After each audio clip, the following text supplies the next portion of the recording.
बिस्मिल्लाहिर्रहमानिर्रहीम, अस्सलाम वालेकुम। पूरे भारत में इस वक्त तहलका मच गया है और ये तहलका इसलिए मचा है कि दिल्ली पुलिस ने इंटेलिजेंस के साथ मिलकर 3 लोगों को गिरफ्तार किया है और गिरफ्तार किए हुए लोगों में एक राजीव शर्मा और एक इनके साथ चाइनीज खातून और एक नेपाली है। इनको गिरफ्तार करने के बाद कहा गया है कि राजीव शर्मा जो कि एक जर्नलिस्ट है, ये चाइना के साथ काम कर रहे थे, उनकी इंटेलिजेंस एजेंसियों के साथ काम कर रहे थे और इंडिया की हसास इंफॉर्मेशन, उनकी फौज की, उनकी इंटेलिजेंस की हसास इंफॉर्मेशन पहुंचा रहे थे चाइना को। और इनको 14 सितंबर को गिरफ्तार किया गया। आज इनको मीडिया के सामने लाया गया, लेकिन आज हम आपको इस वीडियो में बताएंगे कैसे इसराइल ने ये सेंसिटिव इंफॉर्मेशन पास की, क्योंकि अजीब दोवल के नीचे ये बंदा काम कर रहा है, लेकिन इंडिया की इंटेलिजेंस और उसके हसास इदारे को पता ही नहीं लगा, बल्कि इसराइल ने इंडिया को ये इंफॉर्मेशन दी। और कैसे इस मामले को पता चला, इस वीडियो में आज हम आपको बताएंगे। वीडियो में आगे बढ़ने से पहले हमारे चैनल को सब्सक्राइब करें, लाइक करें, शेयर करें और अपनी कीमती राय का इजहार कमेंट सेक्शन में कीजिए। सबसे बड़ी बात कि ये अजीब दोवल के नीचे काम कर रहा था इंडिया की इंटेलिजेंस और उसकी फौज के कौन कौन से लोग जो इसको इंफॉर्मेशन दे रहे थे। लेकिन पहले आपको सुनवाने जा रहे हैं दिल्ली पुलिस की जो प्रेस कॉन्फ्रेंस हुई है, वो इंतहाई अहम है। पहले ये क्लिप सुनिएगा, फिर आपको बताएंगे कि भारत की कौन कौन से इंफॉर्मेशन लीक हो गई। एक सेंट्रल इंटेलिजेंस एजेंसी के इनपुट पर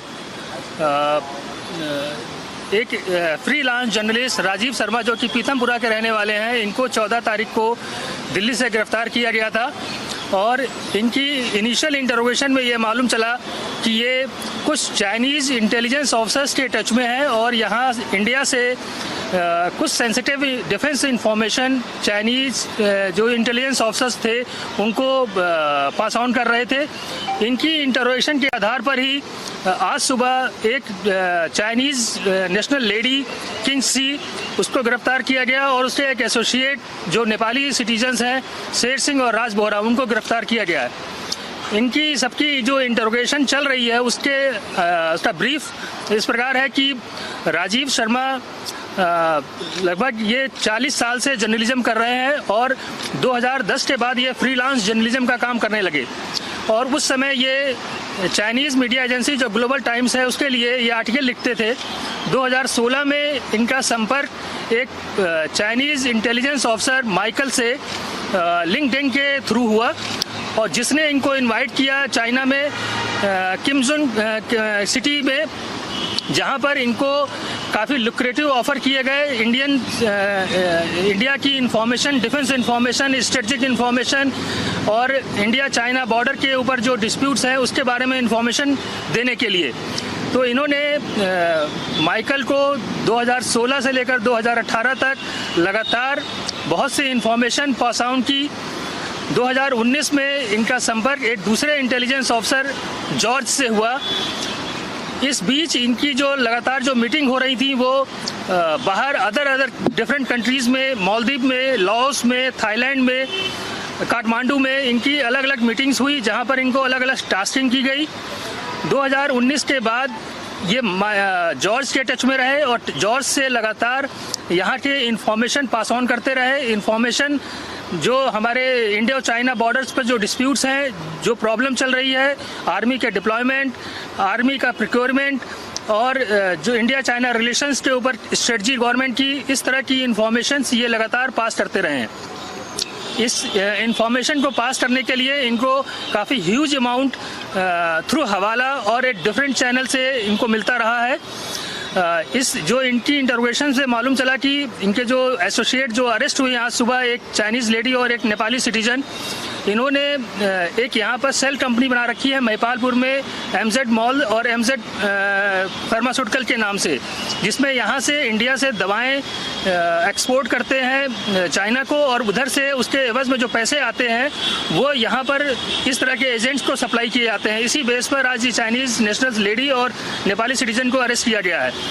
पिछले 1-1.25 साल के अंदर जो अभी तक का रिकॉर्ड चेक किया गया है, 40 से 45 लाख रुपए इनके पास आए हुए हैं थ्रू डिफरेंट चैनल्स। अभी इनकी इंटरोगेशन चल रही है। इनके तीनों लोगों के पास से लगभग 10 से 12 मोबाइल फ़ोन, लैपटॉप्स, टैब और ATM cards including Chinese ATM cards recover हुए हैं। और इनकी जो और इन्फॉर्मेशन आएगी वो आपसे शेयर की जाएगी। बताया कि 2016 में ये पहली बार चाइनीज इंटेलिजेंस ऑफिसर है माइकल, उसके टच में आए थे लिंक्डइन अकाउंट के थ्रू। उसने इनको ऑफर किया अपने यहाँ बुलाने के लिए। इनिशियल उसने ये बोला था कि वो एक मीडिया कंपनी है जो आपको जॉब ऑफर करती है, आप यहाँ पर आकर मिले। उस पूरी विजिट का जो पेमेंट था वो माइकल ने ही किया था। ये जब वहाँ पर गए तब इनको असली मुद्दा मालूम चला कि क्यों बुलाया गया है।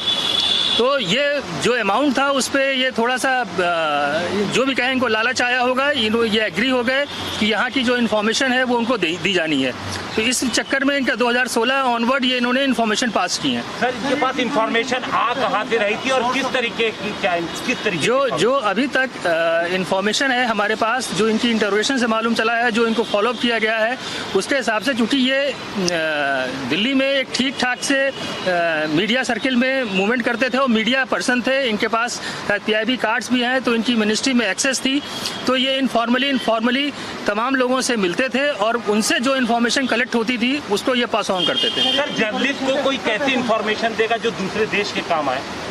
ये अभी एक जो इनके पास से जो इन्फॉर्मेशन पास ऑन की है, इनके सारे सोशल मीडिया अकाउंट्स पर हैं, इनकी मेल्स पर हैं, वो एजेंसीज की मदद से डाउनलोड की जा रही हैं। उसके बाद मालूम चलेगा कि इन्होंने क्या क्या इन्फॉर्मेशन दी और किस तरह की इन्फॉर्मेशन दी है। कोई पीछे से मिला हुआ भी था क्या, कोई अधिकारी रहेंगे? ये अभी इन्वेस्टिगेशन का सब्जेक्ट है, इसके बारे में नहीं कहा जा सकता क्योंकि अभी इनके समय डायरेक्ट कोई कनेक्शन नहीं मिला है। आपने क्लिप सुना, अब आप अंदाजा लगा लें कि एक जर्नलिस्ट के पास डिफेंस की इंफॉर्मेशन कहां से आएगी, क्योंकि जर्नलिस्ट के पास ऐसे हसास इंफॉर्मेशन नहीं होती। जनाब, ये राजीव शर्मा काम कर रहे थे विवेक अंद्रा इंटरनेशनल फाउंडेशन में, जो कि national security adviser Ajit Doval के अंडर आती है। ये काम कर रहे थे उनके साथ। अब इससे अंदाजा लगा लें, या तो अजीत डोवल मिले हो या इनका अमला मिला हुआ है। और सबसे बड़ी बात, ये इंफॉर्मेशन जो इंडिया तक आई वो इस तरह ही 1.5 साल पहले इनके मोबाइल के अंदर पेगासस नामी एक वायरस आया जिसे स्पाइडर भी कहते हैं। उसके बाद इनका सारा डेटा इसराइल के पास गया।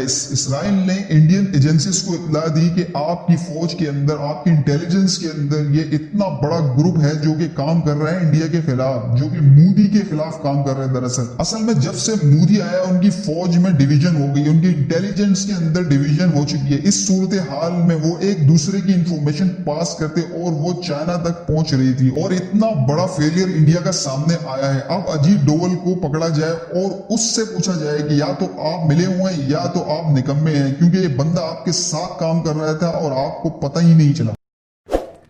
चैनल को लाइक करें, सब्सक्राइब करें और बेल के आइकन को जरूर दबाएं ताकि हमारी नई आने वाली वीडियो आपको आसानी से मिल सके।